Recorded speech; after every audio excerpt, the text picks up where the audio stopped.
Relate pa mo ani mga kayots kanang mag-away mo sa imong bana bas yung partner dayon dili mo mag ka sinabot dayon mangluod mo sa usat usa sa inyo dayon tig isa dayon mo kwarto dili dayon mo magtapad Wala, limited. dayon Limited ka. ayan Limited ka. natulog kami sa usa ka kwarto wala mi ga tapad kay pareho kami nangasuko.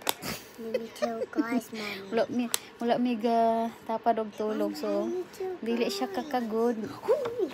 Dili po ko kagagod. So kay dili mi duhan Santino sa usa ka kwarto. Ayan, so naapod siya sa usa ka kwarto. So inaani kinsa may para sa among sitwasyon nga mag-away din dili magtapad is tig isa day kwarto kay nagluoray man sa usat usa dili kanang dili magkasinatan kay nya magluod dayon din tig isa dayon kwarto dayon.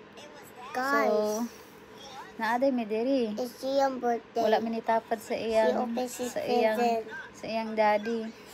So na siya sa usa ka kwarto na po may diary. So maka magdula siya sa iyang kuan dito sa iyang dulaan magdula po sa akong dulaan diri.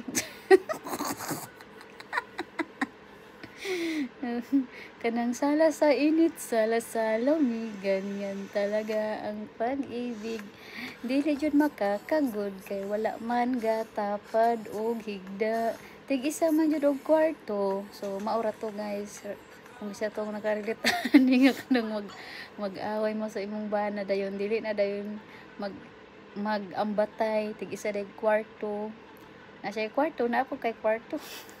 Tig isang kwarto dili agtapad walay kaguray mahitabo guys. So Santino tapos yung daddy gahapon so karon tapos siya nako karon Love you. so maura to mga kayots. Say rilit niya kanang mag-away sa partner na dili na magluoray magtampo na din madili magtapad og tulog.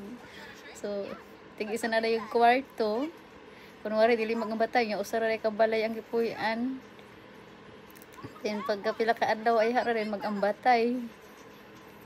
So maura to. God bless. Happy Thanksgiving everybody.